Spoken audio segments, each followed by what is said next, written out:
All right, so guys, start thinking up the questions. I'm gonna start this going. Start this off. All right.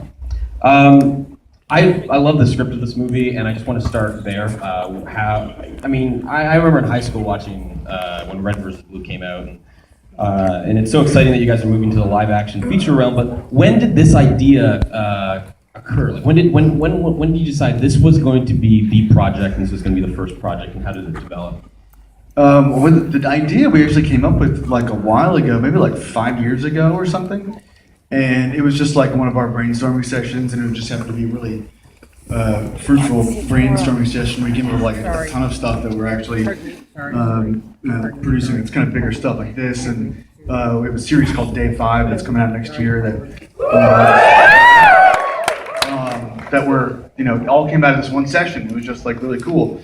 But because this was such a big project, it was always one of those things where, it was gonna be our next project. Like we're gonna get to it. We're definitely gonna get to it, but it'll be the next one, And then we just realized at some point that it was always gonna be the next project unless we did something different to make it happen. And that's when we came up with the idea of doing the Indiegogo campaign. Because what was great about that was not just that we got the financial support to actually make the movie, but that everybody who was a backer became our boss. So it's like we had to make the movie. It couldn't be the next thing. It had to be the thing. It had to be the right now thing. Because people had stepped to the plate, and we had to make sure we didn't play like the Rangers. And did the project did the project go through changes once it entered the space of Indiegogo and crowdfunding? How did the project how did the drafts that you began with change through this process? I originally played the Champion of Earth. I think I would have been a great Adam. I'm almost as muscular as Alan Rickson, right? But no. The script did go through some changes. I mean, there was stuff that we felt like that we could write in that we were a little bit nervous about writing in before we realized we'd have a budget. We had an orchestra, that played. I thought the score was pretty cool. And I gotta say, I saw the rough draft first, and I knew I was gonna love this movie because your rough cut was full of like Back to the Future and all these amazing themes. So I just already knew that this was gonna be a great project, and the score is fantastic. The final score. Yeah.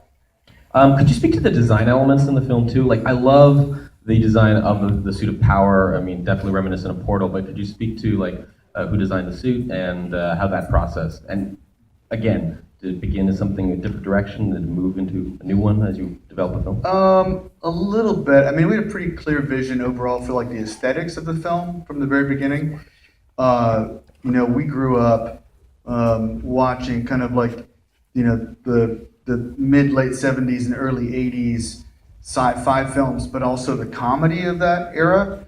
So for me, I really wanted to take it and like combine not just kind of like aesthetic, sci-fi aesthetic stuff from then, like, Star Wars and Aliens and all that kind of stuff, but also infuse kind of like to me, that was like the golden era of comedy, like the John Landis, Ivan Reitman, that whole, scene was like, that's my jam, comedy-wise.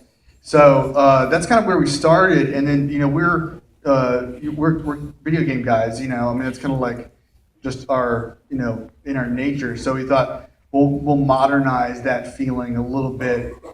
Draw on some references that we like from the video game world, but infuse it with this kind of hopefully classic 70s sci-fi feeling as well. Are you a fan of the movie Laser Blast? People ask me at every single screening if I've seen another movie with the word laser in it, and I haven't. Usually afterwards, somebody asks me to, like a mom or something will ask me, did you get the idea from laser tag? And, and I do love laser tag, but it wasn't. Laser Blast is just a movie where a guy puts on an arm that's an alien arm that he finds and starts blowing stuff up. You made the better version, so thank you for that. Well, thanks. It was a movie that always disappointed me at the video store. I'd be so excited to watch Laser Blast and be like, other than the animation's beginning, not so hot. All right, we got questions over there.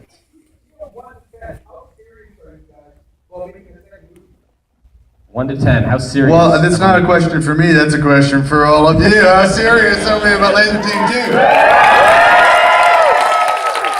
Well, we should probably release this one first, and then we will get to. I mean, I had a blast making this, so I'd love to make another one. Speaking of release, I mean, those who contributed to Indiegogo are definitely going to be able to see this. But after the festival run, how are people going to see this film? I will have an announcement about that this month. Excellent. All right, guys, get excited for that. Right over there. Let's go you first in the white, and then we'll go down. Challenges making the film. Most challenging part was Bernie. Lazy. Did he do his own stunts? Actually, I do have to say, everybody, we had a great stunt team, like pro stunt team, like really good. They had done a ton of like huge movies, and every time they would start talking about a movie they had done, I was like, oh, that's a much bigger movie than this. But Michael and Bernie and Gav and Colton all also did a lot of their own stunts.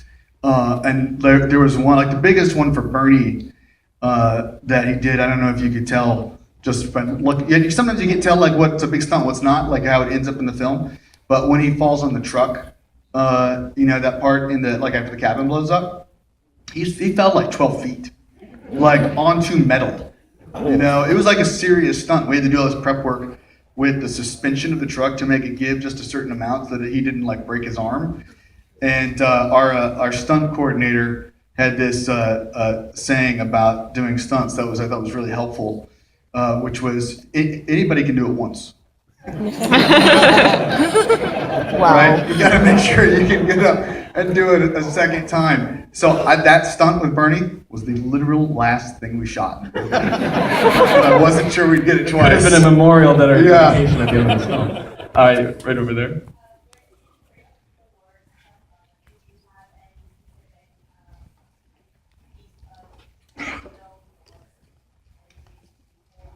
The question was about where the inspiration for the ward race came from. That's kind of what I look like in the morning after Bender. I wake up and it kind of just like the same thing. Before I was talking about the like just amalgamation of cool sci-fi references that we love. Definitely a lot of Star Trek in the bad guys in this movie. So I think you can see definitely Klingon elements kind of like in their gear and other stuff. And we've used a couple other things from Kind of looks like a furless Kilrathi or something like that. Yeah. That was the vibe I got.